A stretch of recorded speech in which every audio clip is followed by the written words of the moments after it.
Hello दोस्तों, कैसे हैं आप सब। मेरा नाम है मुज़म्मिल हुसैन और आप देख रहे हैं हमारा चैनल स्टॉक खोजो। तो चलिए शुरू करते हैं आज की एनालिसिस और देखते हैं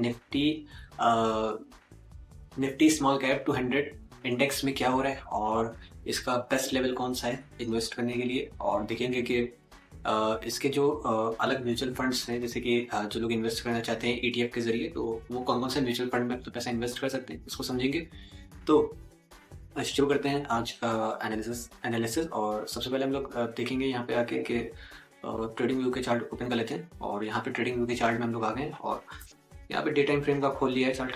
और यहाँ पे काफ़ी अच्छा फॉल आया था इंडेक्स में, और काफ़ी इससे पहले भी इसमें फॉल आ चुका है।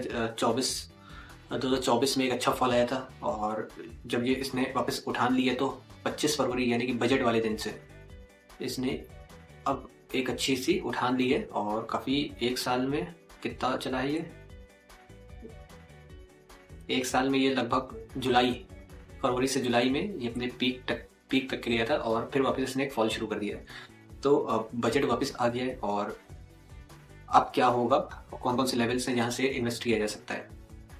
तो जो सबसे पहला लेवल है वो हमने यहाँ पे मार्क पहले किया था, और 15,200 का जो लेवल था काफ़ी स्ट्रॉन्ग था, और काफ़ी जैसे कि यहाँ पे काफ़ी डिमांड बन रही थी। और जो इसका स्ट्रॉन्ग सपोर्ट है वो है 13,952। लेकिन अब ये बजट वाले दिन क्या यहाँ पे परफॉर्मेंस रहने वाली है, इसको देखना पड़ेगा और समझना पड़ेगा। देखिए, ओवरऑल जो यहाँ पे इंडेक्स है वो एक बेरिश ट्रेंड में है, एक बेरिश ट्रेंड में है। और इसमें एक शॉर्ट टर्म मूव आ सकता है, क्योंकि बजट वाला दिन बहुत ही इंपॉर्टेंट होगा। और लेकिन इसका जो स्ट्रॉन्ग डिमांड बन रहा है वो नीचे बन रहा है, जो कि ये इसका जो लेवल है वो है 14,000 का जो लेवल है, काफ़ी स्ट्रॉन्ग डिमांड है, स्ट्रॉन्ग सपोर्ट है। इससे नीचे जाना काफ़ी मुश्किल होगा, और यहाँ तक कि आ सकती है। अगर जैसे कि हमें इन्वेस्ट करना होगा तो कौन से लेवल पे करेंगे, तो हम तो वेट करेंगे और 14,000 के लेवल का इंतज़ार करेंगे जब तक कि यहाँ तक के प्राइस नहीं आ जाता है। अब यहाँ पे जो न्यूज़ आ रही है, मेजर जो न्यूज़ेस थी उसको देखते हैं थोड़ा सा, जो उसकी वजह से एक यहाँ पे शॉर्ट टर्म की अप ट्रेंड की तरफ बढ़ा था। तो यहाँ पे जो Nifty delivered 0.2% average return during budget day in last 15 years से दिस एनालिस्ट। तो और जो इसकी जो नेक्स्ट न्यूज़ है वो है Sensex Nifty shoot today high economic survey financial year 27 और जीडीपी एट 6.8% टू 7.2%। तो ये एक न्यूज़ आई थी आज का, सर्वे आया है, सर्वे अपडेट। तो इसमें जो जीडीपी का जो फाइनेंशियल ईयर 27 है उसके लिए बताया गया है कि इकोनॉमी की ग्रोथ 6.8% से 7.2% तक के जाएगी।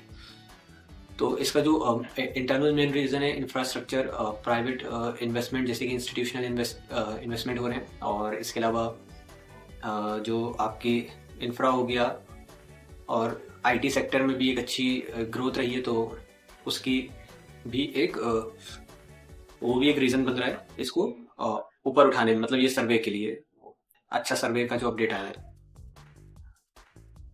तो और इसके अलावा कोई ऐसे खास रीजंस नहीं है। और मार्केट में जो है, यहाँ पे अगर छोटे टाइम फ्रेम पे हम लोग आ जाए 30 मिनट के टाइम फ्रेम पे, तो यहाँ पे शॉर्ट टर्म एक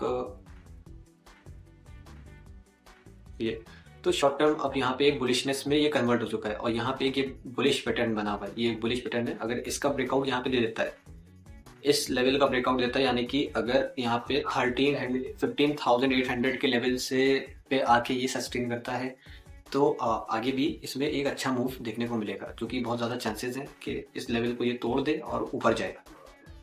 तो बजट वाले दिन अगर मूव होता है तो 16,300 तक के तो जाना एक कोई बहुत बड़ी बात नहीं है, क्योंकि एक मूव अच्छा आता है।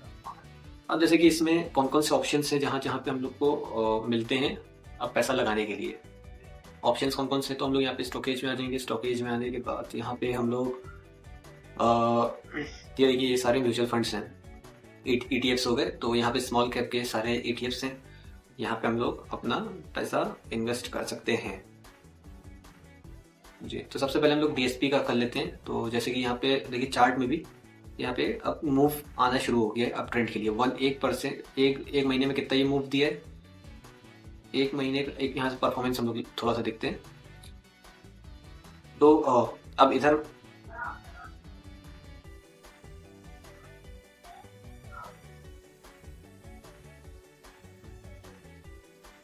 तो अब इधर वाल लगातार जो मार्केट एक बुलिश ट्रेंड में जा रहा है, तो यहाँ से एक बुलिशनेस मार्केट में आ रही है और इसका असर म्यूचुअल फंड पे भी पड़ रहा है। तो यहाँ देखिए एक दिन में ये अभी बढ़ा है लगभग 2%, एक वीक में 1% बढ़ा है। तो आगे भी इसमें बहुत उम्मीद है।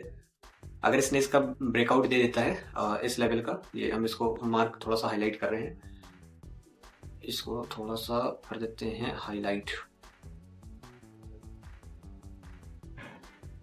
ये इस लेवल का अगर ये ब्रेकआउट दे देता है 15,600 का जो लेवल है, 678 का जो लेवल है, अगर इसका ब्रेकआउट दे देता है तो इसमें एक लॉन्ग टर्म एक ग्रोथ मिल सकती है। और बजट वाले दिन भी हम लोग को देखना होगा कि क्या यहाँ पे अनाउंसमेंट हो रहा है और किस चीज़ के पास बजट है।